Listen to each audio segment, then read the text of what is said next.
What's up, DSP here. If you're watching this, this is the kind of the intermission between the day 2 footage of Heavy Rain. I'm basically just completing the upload of all the footage from my second day of playing the game. Again, I'm going to talk a little bit about my theories about what's going on in the game and who I think the origami killer is. At this point, a lot has changed, I think, because we now have some new suspects.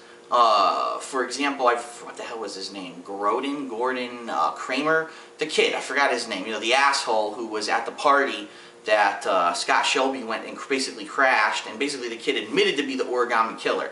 Do I believe he's really the origami killer? Probably not. He's probably just one of those crazy fucking spoiled assholes who just says shit like that to get a reaction from people.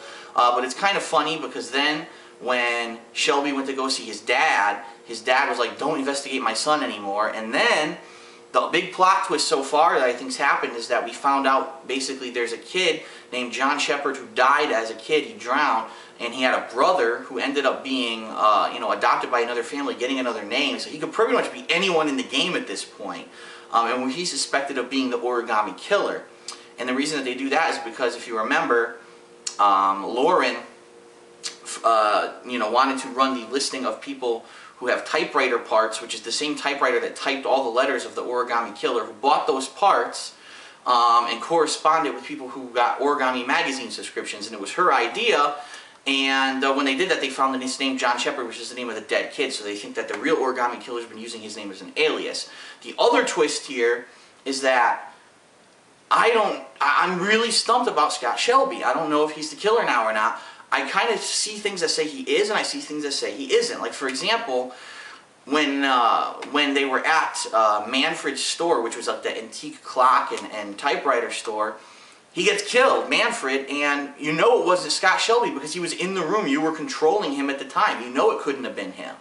But at the same time, once Lauren ran in to get the listing of people who bought the typewriter parts, the typewriter that had printed or typed out the origami killer's letters, he was like, don't even bother anymore, which is weird because they went there to get that information, but then once Manfred gets killed, he's like, don't worry about it anymore, we don't need it. Then when she wanted to run that listing against the listing of people who subscribe to Origami magazines, he also was like, you're not going to get anything, don't bother. So it's almost like, if he's not the killer, he knows who the killer is, and yet he doesn't really want the killer to be found, which is kind of weird. And that kind of corresponds with what a lot of people have been saying. It seems like he's going around to the parents and the suspects and taking all the evidence. He's taking the origami pieces, he's taking the phones that were left behind, which is kind of weird. Why is he doing that? And the other thing is, no one said they hired him yet. Here we are, almost 8 hours into the gameplay, and no one has officially hired this guy yet to be investigating this crime. So who the hell is really behind all this? Is it him, or is there a mastermind behind it all who hired him to maybe clean up after him?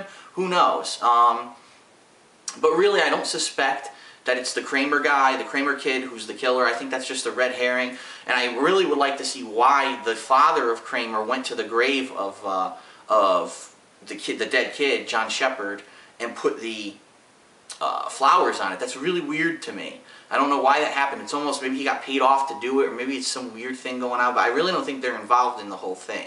So I'm really thrown for a loop. At this point, I've pretty much ruled out the FBI agent. I've ruled out the girl, whose name I still can't fucking remember. Some M.A. or something that starts with that. Miranda. No, not Miranda. That's fucking Mass Effect 2. Whatever her name is. I don't think it's her, and I don't think it's Ethan either. I think Ethan's completely clean. I think he's got this disorder where he just blanks in and out, and this killer somehow knows this and is taking advantage of him.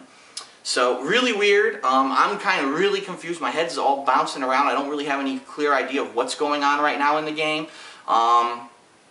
But tonight I'm thinking it's probably going to be the last night when I play it. I'm thinking I'm probably going to beat it if I play it another 2 to 3 hours. So we'll find out, I guess, by the end of tonight. But pretty interesting so far. I'm interested to see, what Paco says. It looks like he's going to tell you not only who he gave the car to, the 83 Malibu, but also who he rented that apartment to, which was the first apartment where Ethan went into, and he had to cut his finger off. It was one of the trials. So, hey, we might get some answers finally when I finally sit down and start playing it again. I'm not going to be playing it until nighttime on Eastern Standard Time, because right now it's actually, I'm here at lunch really quick making a quick clip. I want this to upload during the day so you can see it during the day, and then tonight there'll be new footage just like last night. So that's it for now. Right now, I think number one, my primary suspect is still Scott Shelby, but I don't necessarily think it's him. He might be working for someone who either is the killer or someone who's trying to protect the killer, because it seems like the things he's doing is like he's kind of cleaning up after the guy, but we know he didn't kill Manfred because he was standing right fucking there in the other room when Manfred was killed. So either there's an accomplice involved, it's got to be some really big twist at the end. So I like where it's going. It's really getting confusing now. There's a lot of red herrings out there. You don't really know who to think is the killer at this point. But I think I've ruled out a couple people. I'm still saying Scott Shelby #1, and then maybe someone else on the side as like an accomplice, or someone else is the killer and he's the accomplice, one or the other. So I guess we'll find out tonight. So I hope you enjoyed it so far, and we'll continue tonight with the footage.